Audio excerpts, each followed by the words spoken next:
Ar-Rahman. Sudah seharusnya pemimpin mengerti tentang banyak hal. Tidak hanya dunia, tapi juga akhirat. Tidak hanya langit, tapi juga mengerti bumi. Tidak hanya mengerti pertanian, tapi juga politik. Tidak hanya tahu ekonomi, tapi juga paham ekologi. Seorang imam, seorang pemimpin yang kuliah adalah seorang pemimpin yang mengerti tentang banyak hal. Sebab tidak ada satu hal pun yang tidak terkait dengan hal lain. Tidak ada satu keterkaitan dari apapun.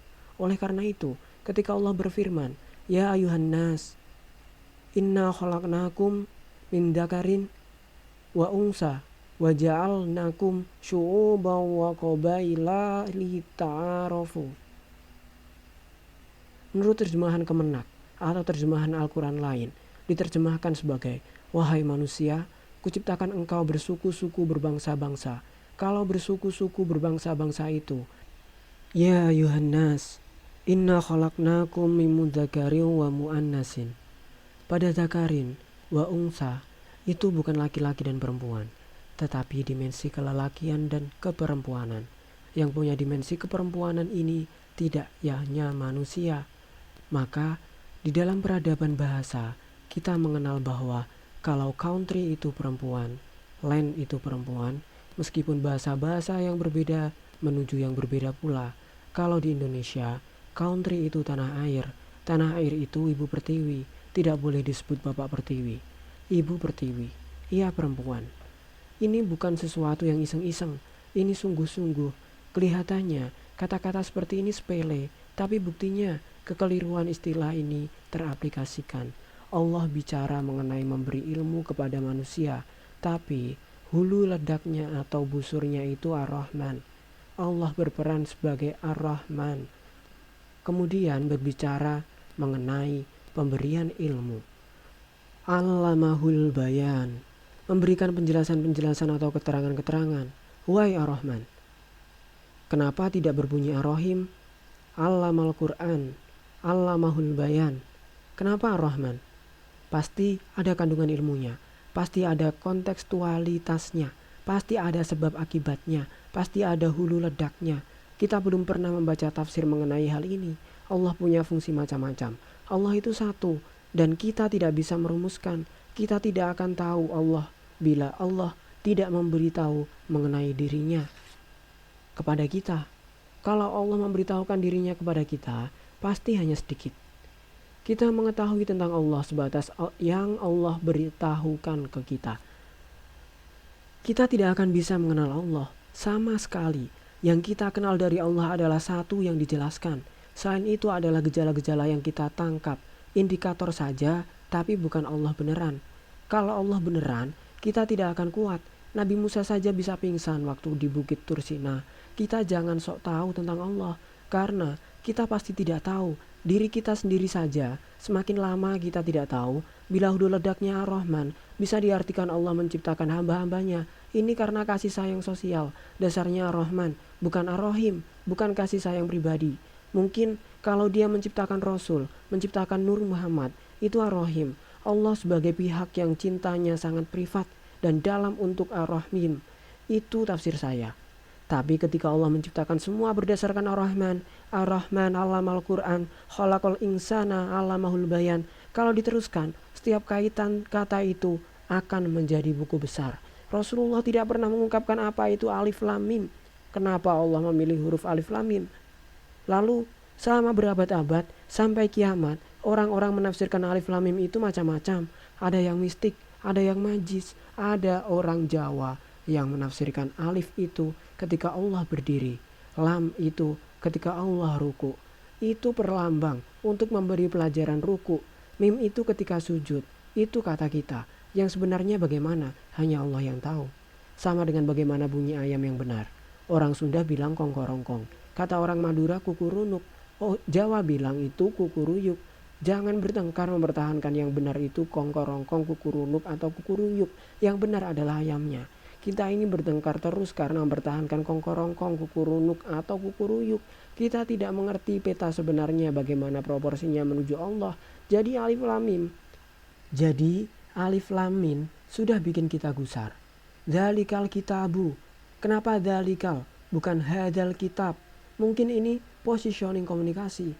Kalau Allah bilang hadzal kitab, berarti dia ada bersama hambanya. Hadzal kitab, wahai hambaku, ini kitab. Kalau dzalikal kitab, berarti itulah kitab. Berarti Allah sedang berdiri dengan gagah perkasa sebagai dirinya yang agung menghadapi hambanya. Allah menunjuk dzalikal kitab. Ketika itu mungkin Allah sebagai ilahun, bukan Allah sebagai Rabbun. Karena kalau Allah sebagai Rabbun, Allah yang mendekat ke kita, membukukan badannya ke kita untuk mengasuh, mengayomi dan menyayangi kita. Kalau ilahun, Allah yang berdiri tegak. Qul huwallahu ahad, Allahus samad. Ternyata hada dan dalika ada bedanya di dalam kalimat yang kita simulasikan sama tadi itu. La raiba fiha hudal lil muttaqin, bukan hudal linnas. Al-Quran diturunkan untuk menjadi petunjuk orang-orang yang bertakwa. Logikanya, yang tidak bertakwa tidak mendapat petunjuk dari Al-Quran. Tidak usah membaca Al-Quran bila di saat bersamaan kita tidak benar-benar mendekat kepada Allah. Karena itu, hudal lil muttaqin walaisa hudal linnas au hudal lil muslimin au hudal li ghairihim. Bukan hudan untuk yang lain-lain. Kategorinya adalah al-muttaqin atau orang-orang yang takwanya online kepada Allah. Pembelajaran Al-Quran sejatinya harus bersamaan dengan pembiasaan taat kepada Allah dengan metode-metode yang mungkin agak lebih bermacam-macam. Bisa melalui permainan-permainan anak-anak dan sebagainya. Tapi untuk menegaskan bahwa ini untuk ketakwaan kita. Sehingga tiap Al-Quran dibaca, kita mendapat petunjuk. Sebab sepertinya banyak orang yang membaca Al-Quran tapi tidak menjadi petunjuk bagi hidup dan dirinya. Bila Allah membuat firman, tidak semua informasinya kognitif. Ada ayat yang memberi kejelasan, ada ayat yang mengajak diskusi, ada ayat yang hanya memberi rangsangan, kategorinya bermacam-macam. Misalnya, ayat poligami. Ayat ini untuk didiskusikan. Berawal dari banyaknya anak yatim yang dieksploitasi oleh laki-laki, di mana pada era itu laki-laki bisa kawin sampai 100-200 kali. Maka ketika diregulasi menjadi 4, sudah berevolusi besar. Di istri 80 menjadi 4, kan sudah dahsyat. Kita melihatnya dari satu ke tempat, kan sudah terlalu banyak. Asbabun nuzulnya adalah dari 100-200 menjadi 4. Itu pun informasinya dievolusikan oleh Allah. Fankihu ma tobalakum minan nisa'i masa wasulasa waruba.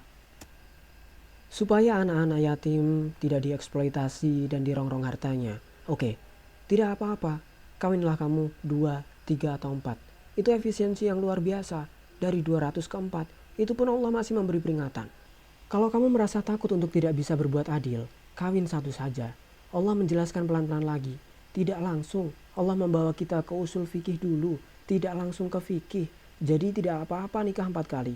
Tapi kalau takut tidak bisa adil, ya satu saja. Allah menjelaskan pelan-pelan lagi, tidak langsung. Allah membawa kita ke usul fikih dulu, tidak langsung ke fikih. Jadi tidak apa-apa nikah 4 kali. Tapi kalau takut tidak bisa adil, ya satu saja. Di ayat lain, Allah mengatakan lagi, Wala tastati'u wala ta'dilu. Hai kaum pria, kalian semua tidak akan pernah bisa berbuat adil. Wala tastati'u lan. Itu artinya niscaya tidak. Kamu tidak akan bisa berbuat adil. Itu yang saya maksud. Ayat diskusi. Ayat yang mengajak dialektika dengan akal sehat yang disiapkan oleh Allah pada manusia banyak sekali. Ayat-ayat diskusi. Ada ayat yang implisit, ada ayat yang sifatnya doktrinasi, ada ayat yang sifatnya informasi, bermacam-macam. Ada juga yang sifatnya strategi Allah. Ada strategi yang diungkapkan langsung, ada strategi yang ditanamkan Allah dalam budaya. Misalnya, Allah memerintahkan kita sholat 5 waktu tapi tidak mencontohkan gerakannya. Kita tahu, kita disuruh sholat dari solu kama ro'aitumuni usolli. Tuhan tidak menyuruh malaikat memperagakan sholat lalu kita ikuti. Cuma ada perintah sholat melalui Isra Mi'raj. Rasulullah diberi pengertian. Kemudian Rasul memberi contoh. Selanjutnya Allah mengatakan, Solu kama ro'aitumuni usolli. Sholatlah kamu seperti kamu melihat saya sholat. Kita berada di rentang waktu yang jauh dengan Rasulullah. Ketika Rasulullah bilang, Solu kama ro'aitumuni usolli. Ada beberapa saksi. Saksi A berbeda dengan saksi B. Ibaratnya, ada beberapa orang sama-sama melihat gajah. Ada yang melihat ekornya, ada yang lihat perutnya, ada yang lihat telinganya, dan seterusnya. Dari analogi itu, kita menjadi memiliki aliran yang berbeda-beda. Kalau Imam Syafi'i, takbiratul ihram dengan mengangkat tangan, berbeda dengan Imam Hanafi, tangan harus bersedekap. Bahkan, ada aliran Islam yang takbiratul ihramnya harus disesuaikan dengan kadar kehusyuan, sehingga untuk mencapai takbir itu lama sekali. Banyak cara dan aliran, kadang kita tidak bisa menerimanya karena kita tidak terbiasa. Padahal itu tidak dilarang. Pola informasi yang diberikan Allah kepada kita itu berlapis-lapis, ada yang sifatnya memancing, langsung, dan strategis. Diperintahkan sholat 5 waktu berarti kamu diberi irama hidup, berarti kamu ditunjukkan ilmu kesehatan bahwa jam sekian sampai jam sekian kamu harus begini, harus begitu. Allah memberi rute atau metabolisme kesehatan badan, kesehatan pikiran, kesehatan mental, dan kesehatan ruhani. Allah menciptakannya dalam satu putaran. Subuh hanya segitu waktunya, duhur cukup panjang, isya panjang banget. Itu adalah sebuah strategi yang sama dengan Allah membikin adzan. Allah membisikkan kepada Rasulullah. Rasulullah teriak kepada Bilal memerintahkan adzan. Rasulullah menyuruh Bilal adzan tidak pakai tulisan. Bilal hanya disuruh lalu dia teriak Allahu Akbar. Tapi sekarang kita ribut soal adzan, soal iramanya. Sama juga ribut soal jari telunjuk saat tahiyat. Kamu tidak perlu berdebat soal seperti itu. Kasihan yang tidak punya jari. Umat Islam tidak perlu punya Vatikan, tidak perlu punya perusahaan, tidak perlu backing perusahaan.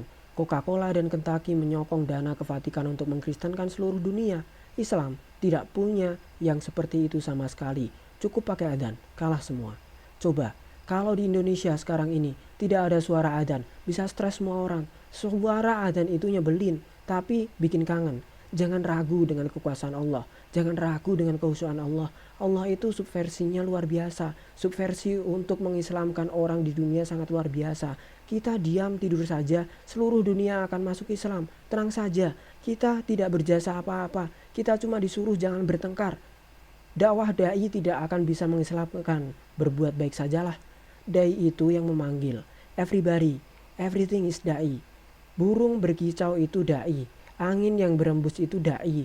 Gunung yang mengepulkan asap itu dai. Semua memanggil manusia untuk ingat kepada Allah. Maka kalau bisa dai itu jangan menjadi profesi, jangan menjadi label. Everybody, everything is dai kok. Dai kata kerjanya yad'u. Kalau kata bendanya dakwah, pelakunya dai. Kalau mubaligh, tabligh. Itu kata benda abstraknya. Kalau yubaligh, menyampaikan. Kalau mubaligh itu orang yang menyampaikan. Jadi bisa siapa saja. Tapi di Indonesia, kiai sudah menjadi profesi. Indonesia menciptakan banyak fenomena profesional. Gus pun jadi profesi juga. Padahal Gus itu nothing to do with profesi, nothing to do with ilmu. Gus adalah sebutan anak kiai sejak lahir. Begitu lahir disebut Gus. Kalau anak orang keraton, begitu lahir disebut Den. Sekarang ini Gus lebih berwibawa daripada kiai dan ulama. Banyak ulama kadang-kadang pejabat tinggi dibikinkan nama Gus. Begitu di kartu namanya ada Gus, ketua Banser, ketua Ansor, dan kiai di desa jadi takut. Padahal Gus sama dengan Mas. Gus itu hanya sebutan. Budaya anak kiai di pesantren. Kalau dia terdidik di pesantren, kemudian bisa mengajarkan kitab kuning sehabis isya, dia menjadi kiai. Dia bukan Gus lagi, tapi Yai. Pendiri NU, Hadratus Syekh Hasyim Asy'ari itu panggilannya Mbah Yai Hasyim. Bukan Kiai, tapi Yai. Dia menjadi Kiai ketika melebarkan dakwah dari Jawa Timur sampai Jawa Tengah. Di Jawa Tengah, semua orang yang dihormati disebut Ki. Ki Hajar Dewantoro, Ki Muhammad Tauhid, dan Ki lainnya. Yai-yai ini ke Jawa Tengah. Lalu orang-orang bertanya itu siapa? Oh itu, Yai ini, Yai itu. Lama-lama dipanggil Ki. Jadi Kiai. Kiai itu dari Yai digabung dengan Ki. Ki adalah cara orang Jawa Tengah menghormati sesuatu. Kalau Ki budaya ini kaku. Dengan Yai yang sifatnya religius dan pesantren, maka Kiai adalah orang yang dianggap punya keunggulan budaya dan religi. Benda pun kalau ia dimensi religius dan budaya disebut kiai. Di Sekaten ada gamelan yang namanya Kiai Guntur Madu. Kiai Sekati, dan Kiai Kanjeng. Itu adalah sebutan karena benda itu dipakai untuk dua keperluan, yaitu religius dan budaya. Dalam firman-Nya, kadang Allah memberi strategi. Kita diperintahkan sholat Jumat. Sholat Jumat kan seminggu sekali, harinya disebut hari Jumat. Dalam bahasa Arab, urutan angka yang dijadikan landasan penamaan hari adalah Ahad, Isnin, Sulasa, Arbi'a, Hamis, Jumah, Sabtu, Summa Ahad. Hari pertama Ahad, hari kedua Isnin, hari ketiga Sulasa, hari keempat Arbi'a, hari kelima Hamis, hari keenam Jumah. Tidak disebut hari Sittah. Kalau menurut bahasa Arab aslinya seharusnya Wahid, Isnin, Salasa, Arbi'a, Khamis, Sittah. Tapi Sittah tidak dipakai. Dan Jumat yang dipakai karena ada maksud kebudayaan, maksud sosial, maksud pengelolaan zaman. Pada hari ke-6 kita berkumpul, kita kerja sampai Kamis. Kemudian kita berkumpul di masjid pada hari Jumat. Sholat resmi dulu, baru kita berunding, saling berinteraksi. Sabat, itu hari privat, hari tafakur. Hari di mana kita dengan keluarga kita mengambil jarak dari dunia dan kantor, dari pekerjaan dan dari seterusnya. Sabat, itu hari perenungan, sehingga besoknya hari Minggu, hari Ahad, kerja kita lebih fresh. Allah itu seperti kementerian dalam negeri. Dia susun ini dan itu. Tapi kita nggak pernah pakai Jumat. Kita hanya memakai Jumat untuk sholat sebagai kewajiban syar'i. Tidak pernah sebagai peluang untuk strategi. Tidak pernah untuk membangun umat. Fenomenologi informasi, instruksi, perintah, dan anjuran Allah itu bermacam-macam. Setiap kali dia bikin kalimat, ada regulasinya, ada parameternya. Misalnya, saya beli kacamata, ponsel, air minum, dan cincin. Saya tidak bilang, saya beli ponsel, saya beli kacamata, saya beli air minum, lalu saya beli cincin. Cukup satu kali, saya beli HP, air minum, dan ini dan itu. Tidak perlu 2 kali, 3 kali kecuali retorika. Ada ayat Allah. Atiullaha wa atiur rasul wa ulil amri minkum. Ada Allah, Rasul, dan ulil amri. Yang dipakai atiu. Ada 2.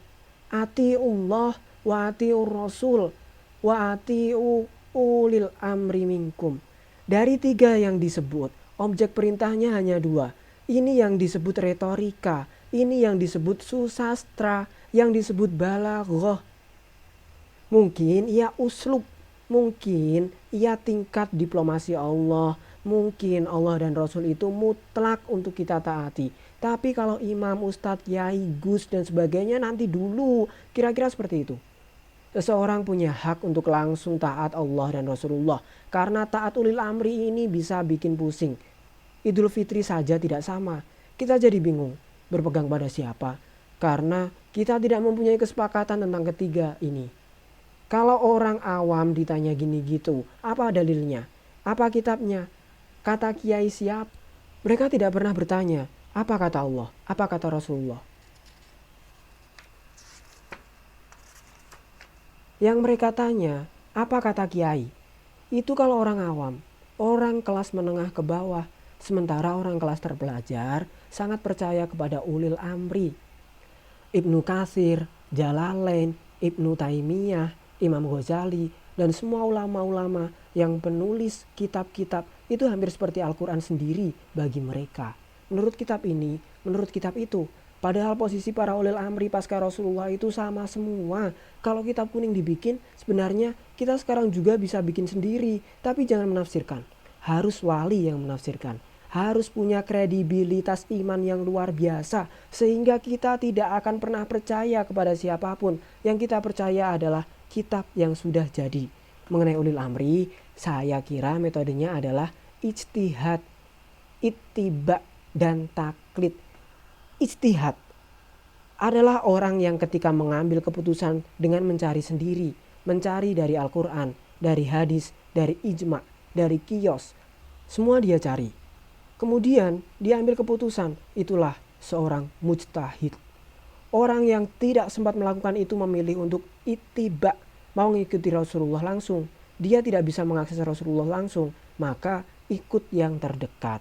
Ittiba itu lumayan, masih mencoba untuk memahami apa yang diikuti. Kalau ijtihad, dia mencari sendiri. Ittiba mengikuti, tapi dengan memahami apa-apa yang dia ikuti. Mari kita cari yang benar, karena pada akhirnya orang beragama, orang menjalankan hidup ini harus mengambil keputusan sendiri. Kamu sholat bukan karena Imam Syafi'i, sholatmu bukan keputusan imam, keputusanmu bukan keputusan siapapun, sholatmu adalah keputusanmu di hadapan Allah dan Rasulullah. Meskipun wacananya adalah ulama-ulama, sholatmu bukan keputusan ulamamu, sholatmu adalah keputusanmu. Kalau sholatmu adalah keputusan ulamamu, berarti kamu termasuk kategori taklid. Taklid itu pokoknya ngikut saja, nurut saja. Yang paling dijaga di Islam adalah jangan sampai menjadi muqallidin. Orang-orang yang bertaklid, minimal kita menjadi muttabi. Orang yang mengikuti jejak Rasul. Meskipun nasabnya bermacam-macam dan coba pahami apa yang kita ikuti. Sayangnya menurut saya kebanyakan orang sekarang sudah taklid. Yang ditakliti tidak jelas juga. Di dalam kubur sudah tidak ada urusan golongan. Kita harus bertanggung jawab secara individu. Kita tidak bisa ditolong oleh ibu, bapak, dan anak. Tidak bisa ditolong oleh yang membaiat kita. Tidak bisa ditolong oleh presiden atau ulama. Yang bisa menolong kita hanya kasih sayang Allah kepada Rasulullah yang disebut syafaat. Kalau kita sering menyapa Rasulullah, mudah-mudahan Allah tidak tega menghukum kita. Allah tidak akan mengadab siapapun yang Muhammad Rasulullah bersamanya.